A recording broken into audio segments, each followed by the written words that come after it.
मैं बाइबल के पढ़ने और चर्च की रसूमात और वहां होने वाली इसी तरह की दीगर सरगर्मियों में शामिल था। 12 साल की उम्र में मुझे पहली बाइबल मिली थी और जब मैं टीनेज में आया तो हालात बदल गए। मैंने अपने कीदे पर इतराज शुरू कर दिया। ओके, वाओ, ये लोग वो नहीं जिसका ये दावा करते हैं। ऐसे बहुत से लोग मौजूद हैं जो जाहिर कर रहे हैं कि वो बहुत मजहबी हैं, लेकिन वक्त आने पर वो ज्यादा मजहबी काम नहीं कर रहे होते। और पता है क्या, ये मजहबी रस्में मेरे लिए नहीं है। मैंने खुद को एक एथियस्ट समझ लिया। ये सब ख्याली कहानियां हैं जो लोग एक दूसरे को या फिर खुद को तसल्ली देने के लिए सुनाते हैं। इन्हें मर जाना चाहिए, इनका वजूद खत्म हो जाएगा। अस्सलामुअलैकुम ब्रदर टॉम, हमारी दावत कबूल करने का शुक्रिया। आपको अपने साथ देखकर हमें बहुत खुशी है। मेरा पहला सवाल यह है कि टॉम फकीनी कौन है? अस्सलामुअलैकुम व रहमतुल्लाह। मुझे इनवाइट करने का बहुत शुक्रिया। मेरा ताल्लुक new Jersey, United states of America से है। मैं एक इटालियन अमेरिकन फैमिली में पैदा हुआ। मेरी उम्र 33 साल है और मेरी परवरिश ईसाई घराने में हुई। मैंने 2010 में इस्लाम कबूल किया, 2015 में इस्लामी इल्म हासिल करने मदीने गया और 2020 में मेरी वापसी हुई और अब मैं अपस्टेट न्यूयॉर्क में यूटिका के शहर में इमाम हूँ। अकीदे के लिहाज से आपकी जिंदगी कैसी थी? आपका किस पर ईमान था? मेरी परवरिश ईसाई के तौर पर ईसाइयत के 2 फिरकों के दरमियान हुई। मेरी वालिदा प्रोटेस्टेंट बल्कि एक प्रेस्बिटेरियन थी और मेरे वालिद कैथोलिक फैमिली से थे, लेकिन वो अमली ईसाई नहीं थे। चूंकि मेरे वालिद कभी हमें इज्तिमा या चर्च लेकर नहीं गए तो मेरी वालिदा ने ये जिम्मेदारी ली। उनमें इस हवाले से बड़ा जज्बा था। वो हर इतवार को हमें चर्च ले जाती और मैं भी खासा पुरजोश था। मैं पहली कतार में बैठने पर इसरार करता था। मैं बाइबल के पढ़ने और चर्च की रसूमात और वहाँ होने वाली इसी तरह की दीगर सरगर्मियों में शामिल था। मुझे याद है 12 साल की उम्र में मुझे पहली बाइबल मिली थी और मैंने इसे शुरू से आखिर तक कई मर्तबा पढ़ने की कोशिश की थी। अगरचे मैं कभी कामयाब नहीं हुआ, लेकिन कोशिश करता रहा। तो मैं बचपन से अपने मजहब का बहुत ख्याल करता था और जब मैं टीनेज में आया तो बहुत सी वजूहात की बिना पर हालात बदल गए। मैंने अपने अकीदे पर इतराज शुरू कर दिया। वो कौन सी वजूहात थी जिनके बायस आपने अपने अकीदे पर इतराज शुरू किया? वो कुछ सियासी मामला थे और कुछ नजरियाती भी जो मुझसे मेल नहीं खाते थे। शायद मेरा तजर्बा कम से कम यूनाइटेड स्टेट्स के बहुत से लोगों जैसा है। आखिर ये क्या है कि एक तरफ हम खड़े होकर ईमान की बातें करते हैं, रसूलों का अकीदा या नाइसीन अकीदा दोहराते हैं और असल जिंदगी में अपने अमल और अपने मजहब से जुड़े नहीं रहते। दोनों बिल्कुल मुख्तलिफ बातें हैं, है ना? तो मुझे याद नहीं कि जिंदगी में एक बार भी मैंने यीशु मसीह की इबादत की हो। हालांकि मैं जानता हूँ कि लोग ऐसा करते हैं। यीशु मसीह का खुदा होना मेरी अकल से बाहर था। हालांकि अगर आप मुझसे पूछते तो शायद मेरा जवाब होता हाँ, यही सही जवाब है, क्योंकि हमें यही पढ़ाया गया था। लेकिन ऐसा नहीं था कि मैं यीशु मसीह की इबादत करता या उन्हें खुदा समझता। मैं हमेशा खुदा की इबादत करता था, चाहे उस वक्त मैं बाप को ही खुदा क्यों ना समझता हूँ। ठीक, ट्रिनिटी में ईसाई फॉर्मूला जो बताता है वो बिल्कुल भी माकूल बात नहीं है, लेकिन मैंने इस पर ज्यादा नहीं सोचा। इसका आगाज तब हुआ जब मेरे लिए ईसाईयत से दूसरे मसाइल पैदा होना शुरू हुए, जैसे कि सियासी मसाइल और माशरती मसाइल, कि मैंने इन चीजों का जायजा लेना और इन पर सोचना शुरू किया। ठहरो जरा, ये तो बिल्कुल बेतुकी बात है और मेरे ख्याल में इस वजह से ईसाईयत पर मेरा ईमान बिल्कुल कमजोर हो गया, खसूसन जब मुझे शुबा हुआ कि ये शायद इंसानों की लिखी हुई बातें हैं। ये तो गोया 3 और 1 और खुदा और इंसान के दरमियान तवाज़ुन का एक पेचीदा निजाम है। ये मेरे लिए फितरी तसव्वुर नहीं था। वो कौन सी हतमी चीज थी जिसने आपको ईसाईयत छोड़ने पर मजबूर किया? अस्सलामुअलैकुम भाई और बहनों, हमने देखा है कि हमारे 80% नाजरीन बाशुमूल इस वीडियो के ने हमारे चैनल को सब्सक्राइब नहीं किया है। जैसा कि आप जानते हैं, हम एक गैर मुनाफा बख्श तंजीम है और हमने अपनी वीडियोस पर एड्स बंद रखी हैं। लिहाजा हम सिर्फ इसलिए कह रहे हैं ताकि सच्चाई को फैलाया जाए। ये एक छोटा सा अमल लग सकता है, लेकिन इंशाअल्लाह ये बहुत से लोगों के लिए रहनुमाई का जरिया होगा। आइए अब सब्सक्राइब बटन पर क्लिक करें और एक साथ चलें अब्दियत की तरफ। वो कौन सी हतमी चीज थी जिसने आपको ईसाईयत छोड़ने पर मजबूर किया? प्रेस्बिटेरियन चर्च में हर 3 साल में यूथ कॉन्फ्रेंस होती थी। इसे ट्राइनियल कहा जाता था। इसका मकसद ये था कि हर प्रेस्बिटेरियन चर्च में वो अपने इज्तिमा में से एक नौजवान मुंतखब करते और उसे किसी जगह भेज देते थे। मेरे ख्याल में वो पर्ड्यू यूनिवर्सिटी थी, तो मुझे भी इसी तरह के इवेंट में जाने के लिए अपनी चर्च से मुंतखब किया गया। ये हफ्ता इबादत वगैरह के लिए वक्फ होता और आपको कॉलेज की रिहाइशगाह में रहना होता था। गोया एक बड़ा दिलचस्प तजर्बा था, लेकिन जब मैं वहां गया तो शायद मुझे ये तवक्को थी कि ये अरसा ज्यादातर ईमान, खुदा से ताल्लुक और इबादत और इसी तरह की चीजों पर मुश्तमिल होगा। लेकिन दर हकीकत मुझे बहुत मायूसी हुई। वहाँ बहुत से बुरे काम थे जिनमें दूसरे नौजवान मुब्तिला थे। वो शराब पीते थे, लड़कियां और लड़के आपस में ताल्लुकात वगैरह कायम करते और ऐसे ही दूसरे काम हो रहे होते थे। मैं उस वक्त बहुत मासूम था, मुझे सख्त दचका लगा और शायद इसी चीज के बाद मुझ में कुछ एतराजात उठने शुरू हुए। इसी कॉन्फ्रेंस में एक और बात हुई। ये वो वक्त था जब हमजिन्स प्रस्तों की शादी या हमजिन्स प्रस्त यूनियन की तहरीक यूनाइटेड स्टेट्स में सर उठा रही थी।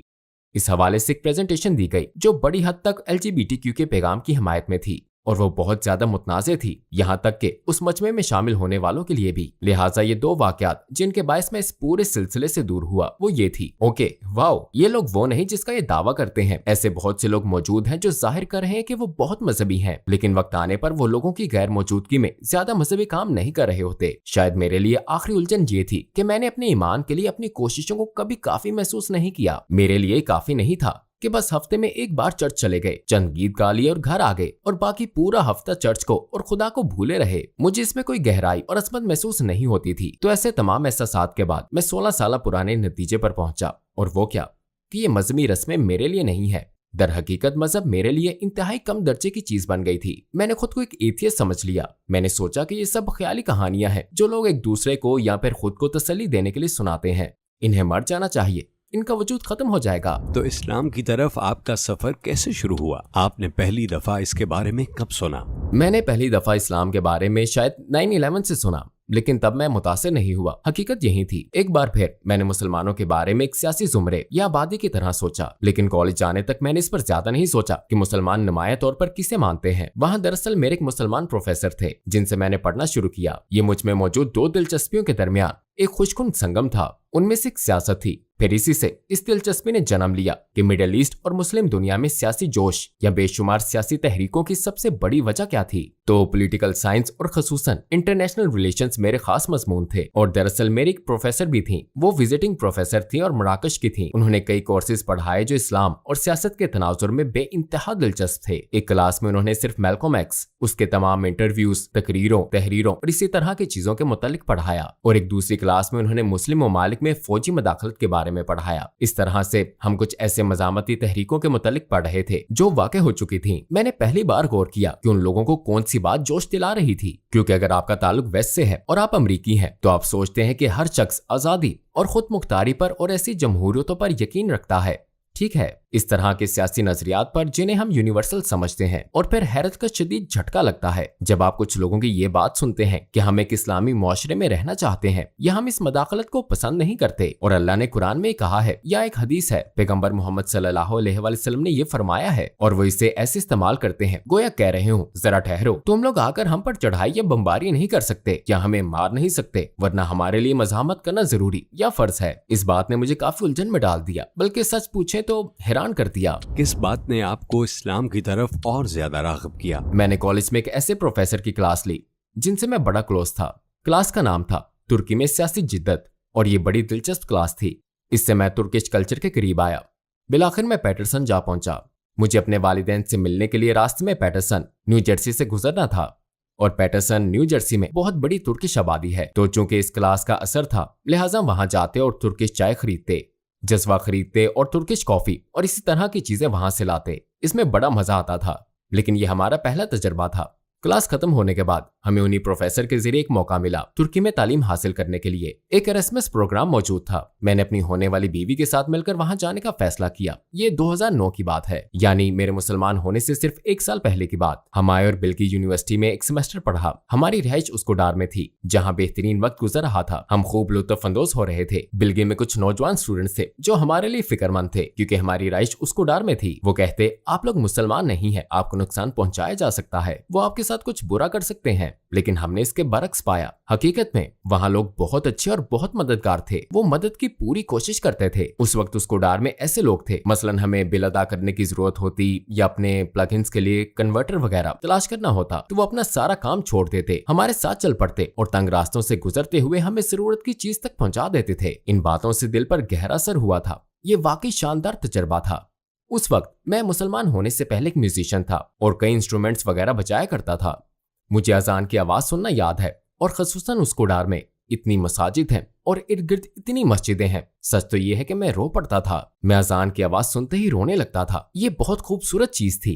मैं एक खिड़की खोल देता और सुनता रहता। और मैंने ये टेंशन महसूस की क्योंकि कभी मैं मस्जिद के अंदर जाना चाहता था लेकिन मुझे बहुत शर्म आती थी और मैं मुसलमान होने या ऐसे किसी काम के लिए तैयार नहीं था। जब पढ़ाई का अरसा खत्म हुआ और हम दोबारा यूनाइटेड स्टेट्स आ गए तो मैं बहुत करीब आ चुका था। मेरे ख्याल में मुसलमान होने ही वाला था। मैंने मुस्लिम इबादत को आजमाना शुरू किया, नमाज और रोजे को आजमाया। मुझे बहुत अच्छा लगा। किस बात ने आपको यकीन दिलाया कि इस्लाम 100% सच है? मेरे लिए अहम चीज तहरीरों की सच्चाई पर गौर करना था और ये चीज शुरू से ही मेरे लिए अहम थी। मैं इस हवाले से बहुत फिक्रमंद था। क्या ये वाकई खालिक कायनात ने कहा है? क्या ये वाकई पैगंबर मोहम्मद सल्लल्लाहु अलैहि वसल्लम को दिया गया था? मैं बाइबल में की जाने वाली तब्दीलियों से आगाह था। मैं जानता था कि सैकड़ों सालों में इसमें मुख्तलिफ चीजों का इजाफा और कमी की गई और दोबारा तशरीह की गई है। क्या इस्लाम में भी ऐसा ही हुआ था? और हदीस का क्या मामला है? हम कितने यकीन से कह सकते हैं कि हदीस पैगंबर सल्लल्लाहु अलैहि वसल्लम की अपनी कही हुई बात है? लेकिन जब मैंने इन पर गौर किया तो फौरन ही हकीकत खुल गई। मैं कह उठा, वाओ, यस, ये लोग सच्चाई को इंतहाई संजीदगी से लेते हैं। मेरे ख्याल में आप रवैयों में फर्क का भी पता लगा सकते हैं। अगर आप किसी ईसाई से सच्चाई पर बात करने की कोशिश करें तो वो आपकी तरफ ऐसे देखेगा जैसे आप फ्रेंच बोल रहे हो, जैसे कह रहा हो ये तुम क्या बातें कर रहे हो। गोया ये चीज उनके रडार पर ही नहीं कि सच्चाई कैसी होती है। हम कैसे जानेंगे?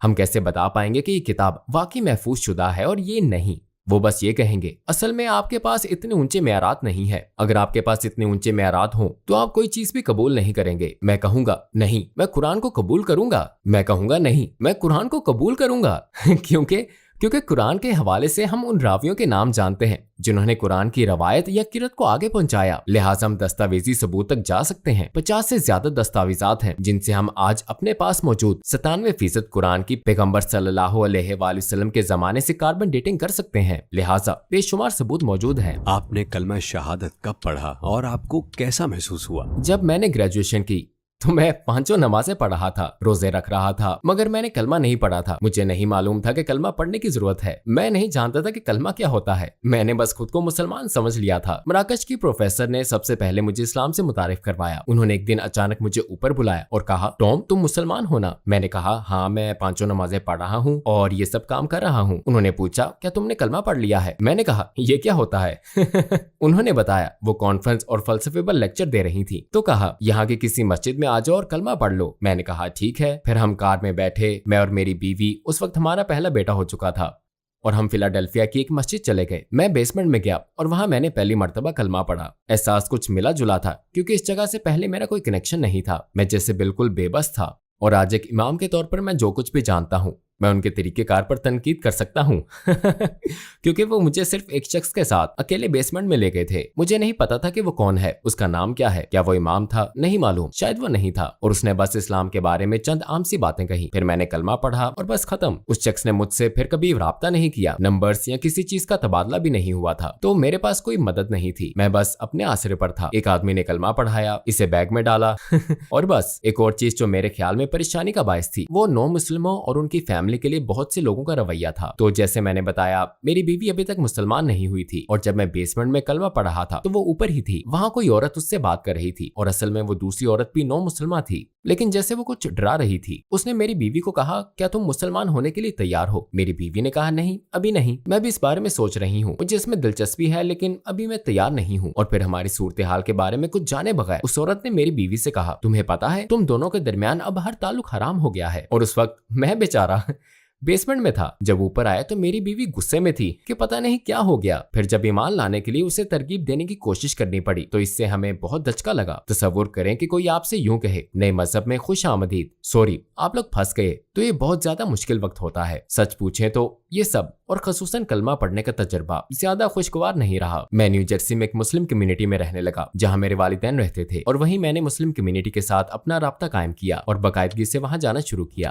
आपकी फैमिली और इर्द गिर्द के लोगों ने आपके कबूल इस्लाम पर क्या रिएक्शन दिया? हाँ, ये मिला जुला था, मगर मेरी फैमिली का रिएक्शन मुख्तलिफ किस्म के रिएक्शंस थे। मेरे वालिद चूंकि कभी ज्यादा मजहबी नहीं थे इसलिए वो कुछ नहीं कह सकते थे, लिहाजा उन्होंने कोई खास रिएक्ट नहीं किया। मेरी वालिदा जो मेरी मजहबी परवरिश की जिम्मेदारी उठा चुकी थी, मेरे ख्याल में उन्होंने शुरू में सोचा कि वो नाकाम हो गई हैं और अपनी माँ में ये एहसास देखना मुश्किल होता है कि आपने उसे नाकाम कर दिया। लेकिन जैसे जैसे वक्त गुजरा और खसूसन जब मेरे बच्चे पैदा हुए और बड़े हुए और उन्होंने नमाज और कुरान पढ़ना और ये तमाम काम करना शुरू किए तो उन्हें समझ आ गई कि ये वक्ती उबाल नहीं था और ये कोई खतरनाक दीन वगैरह नहीं है। मुझे लीडरशिप की पोजीशन मिली हुई है, मैं आवाज करता हूँ, तकरीरें करता हूँ, सफर करता हूँ और लोगों तक पहुँचने और उनसे जुड़ने की कोशिश करता हूँ, जो उनके ख्याल में एक ऐसी चीज है जो दर हकीकत बहुत अहम है। मेरी बीवी मुझे सपोर्ट कर रही थी, उसने फौरन इस्लाम कबूल नहीं किया था, लेकिन वो मेरे लिए जाए नमाज और सीडीज लाई। हम उस वक्त कुरान की सीडीज वगैरह इस्तेमाल कर रहे थे, लिहाजा बड़ी हद तक इसे कबूल किया गया और मुझे इस हवाले से कोई शिकायत नहीं। तो आपकी बीवी बिलाखिर कैसे मुसलमान हुई? वहाँ एक नौ मुस्लिम इमाम थे जो मदीने की इस्लामी यूनिवर्सिटी से ग्रेजुएट थे। मैंने उनसे कुछ क्लासेस ली और उनसे क्लोज होना शुरू हुआ। फिर उन्होंने मशवरा दिया कि मैं मदीने की इस्लामी यूनिवर्सिटी के लिए अप्लाई करूं। मैंने एप्लीकेशन की तैयारी शुरू की। उन्होंने मुझे लेटर ऑफ रिकमेंडेशन लिख कर दिया और मैंने अप्लाई कर दिया। इसके 1 या 2 साल बाद इसे मंजूर कर लिया गया। इसमें एक मसला और एक बहुत बड़ी रुकावट जिसका मुझे सामना हुआ और मुझे ईमान पर जबरदस्त यकीन का मुजाहरा करना पड़ा, वो ये था कि मदीना ऐसी जगह है जहाँ सिर्फ मुसलमान रह सकते हैं और उस वक्त मेरी बीवी मुसलमान नहीं थी। तो मैंने कोशिश जारी रखी, अल्लाह से उम्मीद लगाई कि मेरे जाने से पहले वो मुसलमान हो जाए। अगर मेरी दरख्वास्त मंजूर हो गई और वो मुसलमान ना हुई तो मैं फैसला ना कर पाऊंगा कि क्या करना है। और सुभान अल्लाह, मैं बहुत खुश हूँ कि मैं कामयाब हुआ, क्योंकि मुझे मदीने से मंजूरी का लेटर मिलने से शायद कुछ महीने पहले ही उसने भी कलमा पढ़ लिया और मुसलमान हो गई। तो सारे काम बन गए थे। बहरहाल वो अपने अंदर से आगे बढ़ती रही, लेकिन उसमें मुझसे ज्यादा हिचकिचाहट थी और उससे मुझसे ज्यादा गैर हलशुदा मसाइल का सामना था। वो इस्लाम को मेरी खातिर कबूल करने से भी खौफजदा थी। वो ये यकीनी बनाना चाहती थी कि वो इसे अपने लिए कबूल कर रही है, जिसकी मैं बड़ी कदर करता हूँ। और ये इस लिहाज से फनी भी रहा क्योंकि हमने सफर बहुत ज्यादा किया। मैं तफसील में नहीं जाऊंगा, लेकिन हम एक नई कम्युनिटी में थे और हम मस्जिद के बहुत करीब रहते थे। हम वहाँ 1-2 मरतबा बात करने के लिए गए थे। मैंने कहा, अगर तुम्हारा कोई सवाल है तो हम इमाम के पास जाकर बात कर सकते हैं। और हम 1-2 मरतबा गए, लेकिन इससे कोई खास फायदा नहीं हुआ। और एक मरतबा जब हम अंदर इमाम से बात कर रहे थे, वो कुछ सवालात पूछ रही थी, तो इमाम ने उससे कहा, आप कलमा क्यों नहीं पढ़ लेती? और उसने पढ़ लिया। उसने वाकई कलमा पढ़ लिया। इसके बाद वो यूं कहती, मुझे नहीं पता मैंने ऐसा क्यों किया। लेकिन फिर उसने ईमान में तरक्की जारी रखी। शुरू में वो कहती, पता नहीं मैंने क्या किया है, लेकिन जैसे जैसे दिन, हफ्ते और महीने गुजरते गए, वो इस दिन में बहुत खूबसूरती से ढलती गई और फिर ये एक फितरी चीज बन गई। मुसलमान होने के बाद आपने किन मसाइल का सामना किया? ऐसे बहुत से मौके थे जब मुझे कुछ चीजें छोड़नी पड़ी या मैंने छोड़ने का फैसला किया, और वो शानदार कमाल के फैसले थे। मुसलमान होने के बाद पहली चीज जो मैंने की वो ये थी कि म्यूजिक बजाना छोड़ दिया। इस्लाम से पहले मैं बहुत अच्छा म्यूजिशियन था। शायद ये बड़ा मुश्किल फैसला था या इसमें अगर मगर वाली बात थी, लेकिन मैंने इतना कहा, मैं खुद को जानता हूँ और मुझे पता है कि स्टेज पर होने का एहसास और लोगों के लिए म्यूजिक वगैरह बजाने का एहसास क्या होता है, और मुझे अच्छी तरह मालूम है कि ये रूह के लिए अच्छा नहीं है। मुलाजमत के हवाले से भी कुछ मखसूस चीजें थी। ओके, तो कुछ साल मुझे रेस्टोरेंट्स में काम करना पड़ा। मैं वहाँ काम करने के लिए मौजू नहीं रहा था। मतलब रेस्टोरेंट में शराब और सुअर का गोश्त मिलता था। वहाँ आपके साथ फ्लर्ट करने वाली औरतें थी। वो कभी कभार आपको अपने नंबर वगैरह देती थी और मेरे पास किसी दूसरी जॉब का आसरा नहीं था। लेकिन एक दिन मैंने फैसला किया, मैं ये मुलाजमत जारी नहीं रख सकता और मैंने खुद को 2 हफ्ते का वक्त देने और मुलाजमत छोड़ देने का फैसला किया। अल्लाह ने दूसरा जरिया बना दिया। मुझे किसी ताखीर के बगैर दूसरी जॉब मिल गई। इस्लाम की कौन सी बात आपको सबसे ज्यादा मुतासिर करती है? इस्लाम के हवाले से मुझे मुतासिर करने वाली सबसे अहम बात यह है कि ये मुकम्मल है और इसमें मखसूस बातें हैं। कुरान एक मौजज़ा है। ये उस लिहाज से मुख्तलिफ है कि इंसानी सरगर्मी और जिंदगी के बहुत से मुख्तलिफ पहलुओं और इल्मुल वजूद के मुख्तलिफ शोबों, मौजूदात और गैर मौजूदात पर बात करता है। मेरे ख्याल में कुछ चीजें तर्जुमों से बहुत वाज़ेह होकर सामने आई जो मेरे सामने पहली मर्तबा बेनकाब हो रही थी। जैसे कोई बात जो खुदा ने खुद समझाती हो, वो आपसे बात कर रहा हो और बहुत डायरेक्ट और सीधे साधे अंदाज में। दूसरी चीज ये कि हदायत कितनी मखसूस थी। सिर्फ मखसूस ही नहीं बल्कि जामे भी। जब मैं एथियस्ट था तो मैंने मार्क्सिज्म, कम्युनिज्म और नार्सिज्म और इसी तरह के लेफ्टिस्ट सियासी नजरियात को पढ़ा और शायद मेरी नजर हमेशा इंसाफ पर रही। लेकिन इन नजरियात में जो मसला मैंने देखा वो ईसाईयत से मुख्तलिफ था। जब मैं इस्लाम की तरफ आया तो जैसे पहली मर्तबा बात समझ आई, गोया इन दोनों दुनियाओं का मिलाप था। मसलन आप देखते हैं कि यहाँ आपको अपनी जाती और बाहमी जिंदगी, इनफरादी जिंदगी और इज्तिमाई जिंदगी के लिए भी रहनुमाई मिलती है। सरगर्मी का हर वो पहलू मिलता है जिसमें आपको बतौर इंसान शिरकत करनी होती है। दुरुस्त, आपकी मईशत, आपकी जंग और आपकी सियासत, गर्ज हर चीज यहाँ आपको हर रहनुमाई मिलती है। क्या दिन में 5 नमाजें पढ़ना या रोजा रखना शुरू में आपको मुश्किल लगा और आपने ये अमाल कहाँ से सीखे? वो इंटरनेट का इब्तदाई जमाना था, चनाचे गूगल पर मुझे जो कुछ मिला उससे सीख लिया।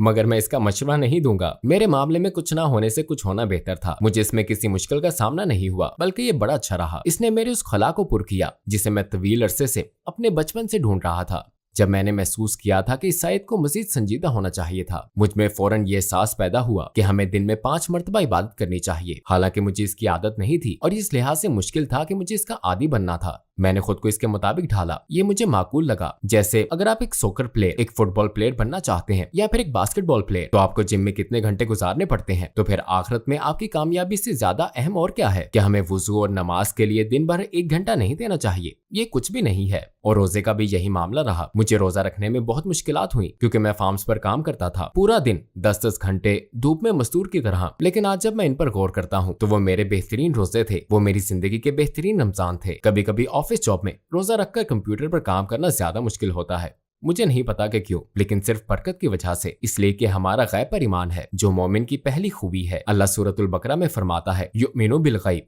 हर सेकंड दूसरे सेकंड जैसा नहीं होता, हर कैलोरी दूसरी कैलोरी जैसी नहीं होती। अल्लाह किसी चीज में बरकत रख सकता है। तो अगर आप कोई काम कर रहे हैं और इसमें मुश्किलात हैं, तो मुश्किल होने के बावजूद अल्लाह इसमें बरकत रख सकता है और वो इसमें आसानी रख सकता है। फइन्ना माल उसरी युसरा, उसे उसर में रख दिया जाता है।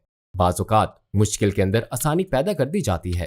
कुरान के साथ आपका ताल्लुक कैसा है? इसकी तिलावत करने या सुनने पर आप कैसा महसूस करते हैं? मेरी जिंदगी की एक सबसे बड़ी नेमत कुरान का मेरे दिल पर असर करना है। मैं तरावी अच्छी नहीं पढ़ाता अपनी मस्जिद को समझाने की कोशिश करता हूँ। मैं तरावी नहीं पढ़ा सकता क्योंकि मुझे बहुत ज्यादा रोना आता है। कुरान है ही इतना खूबसूरत, सिर्फ इसकी आवाज और तरन्नुम ही नहीं बल्कि इसकी जबान भी खूबसूरत है और हमें नहीं मालूम।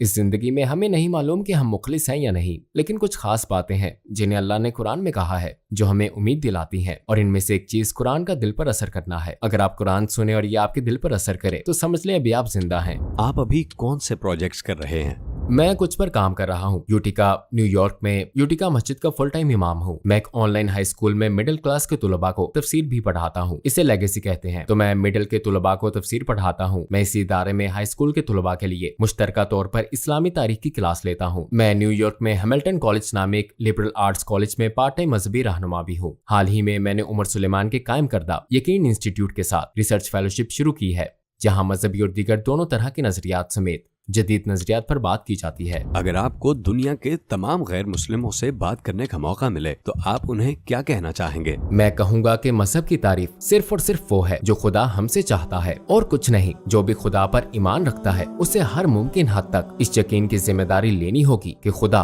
उनसे जो कुछ चाहता है उनका अमल उसके मुताबिक है। अगर वो ये जिम्मेदारी लें और इसे कबूल करें तो ठीक रहेंगे। बिलाखिर सारा दारोमदार इखलास पर है। अगर आप एक मुखलिस शख्स हैं और समझने की कोशिश करते हैं तो अल्लाह कैसे का सवाल हल कर देगा, बाकी सारे काम अल्लाह बना देगा।